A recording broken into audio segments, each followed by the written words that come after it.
and hopefully get some answers. And we are turning 50 in just a few months, Honourable Keith. We're turning 50 years old. We've been independent for 50 years. What is your hope for Papua New Guinea moving forward? Yeah, no, Lewa, thank you for the question. So, firstly, before I answer that very important question, I think it's pays to firstly acknowledge the work of the great Grand Chief Sir Michael Somare and his contemporaries at the time, who negotiated and ushered in independence for the country without bloodshed. Around the same time, in the 60s, a great liberalist movement for freedom had been awakened in Africa. So the Dominican Republic, Congo, and of course the Ugandan regime were putting the United Nations at a great task. And there was a continuing and aggressive narrative or discussion around independence for these nations. And they just wanted a fair deal, I guess. Who is to blame them? Look at us, we're even talking about this today. But on the question of sovereignty, Papua New Guineans must know this is a very important fact. So because of that pressure, in September of 1960, between September and December, the 15th resolution 1514 was passed by the United Nations on the question of whether or not the colonial imperialists or the mother nations, we'd like to call them these days, should give independence to these colonized nations. 89 countries voted for that resolution. None voted against. Number 9, abstained from that vote. Now, it's the 1960s. It was a period when the Australian foreign policy was focused around the white Australian policy, which had run for a good 100 years, from 1901 to around that time, which meant there was anti-immigratory, there was anti-black, and the Australian administration or the country, they wanted to create a white Australia. So this is just to put the matter into context, okay? We had, in that period, 1960, the question on the floor in New York was whether or not we should give independence to these nations. 89 voted for that resolution, agreed with it. 9 said, on a vote. Nobody said no. In that 9 was our friend Australia. And then, so the Prime Minister changed in 1969, and then the Grand Chief Somare was appointed Chief Minister that as a step towards compliance of that UN resolution, and hence the expedited process towards 1975. So there was every focus on putting together the Constitution, and while our leaders at the time had a great hand in it, it was drafted by a man called Yash Gai, who is a constitutional lawyer out of the UK, African, I believe. And the same person is also responsible for the Fijian constitution after the Rambuka coup. So it's very well versed. Our constitution was drafted, and certain parts were wanted to be in there or not there, and this will be confirmed by Sir Father John Momis. There are parts of decentralization that are missing. And it's probably why the architecture of the Constitution is the resultant of the current economics and the politics is because of those shortcomings. And I think it pays to have a conversation with Grand Chief Sir John Momis, because he will know, the Chief John Momis will know the background. He'll give you a very interesting detail of what could be if the parts of decentralization were actually embedded in the body of the Constitution. And I think it should have been. This will go to this architecture of the nation's legal framework. Now, we gained political independence, yes. But did we gain economic independence, or were the means to economic independence given us at the time? I say no, they were not given. They ticked the box for United Nations, but they purposely left the laws, lock, stock, and barrel adopted from the previous administration as they were, and turned from ordinances into what they call now acts of parliament.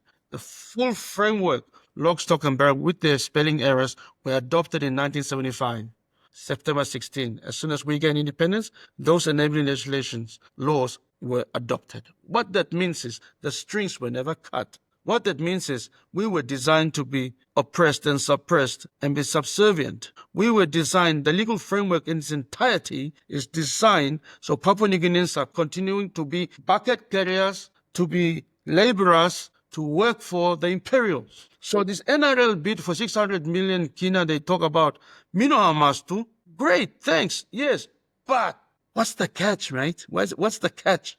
Yes, I keep saying that to people when they say, oh, they donated this, they gave us this, they built this. I'm like, nobody gives anything for free, especially not countries who are developed to developing countries. There's a lot of strings attached to what they give. So don't think for a second that the Australian government gave 600 million PINA NRL deal to Papua New Guinea by using their Australian taxpayer dollars money.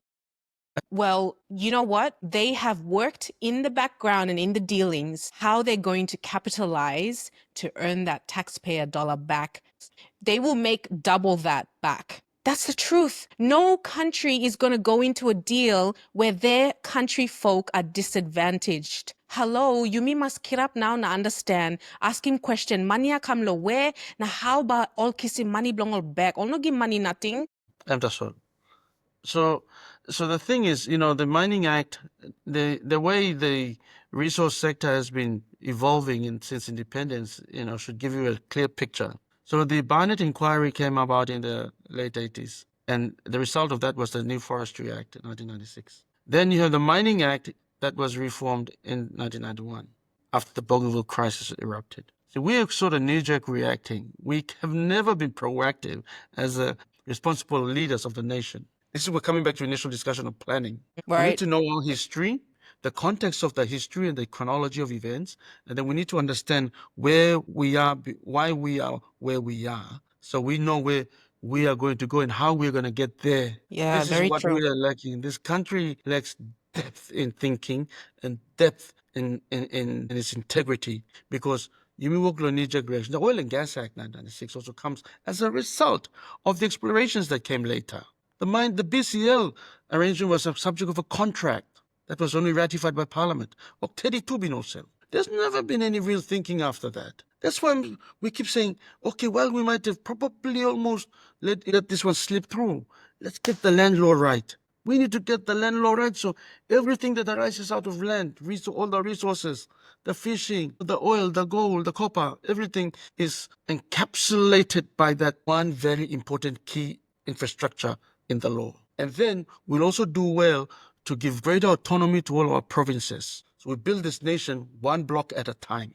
You see, a prosperous province will give you a prosperous country. So we build our small provinces and our regional blocks, empower them, give them the political autonomy, give them the financial autonomy, but to set up the legal structure for that to happen. So we interrelate with the national government, but the provinces should not be stopped from growing. Provinces should grow. We need to give the governors these powers, not the governors, but the leadership team of the province as a group.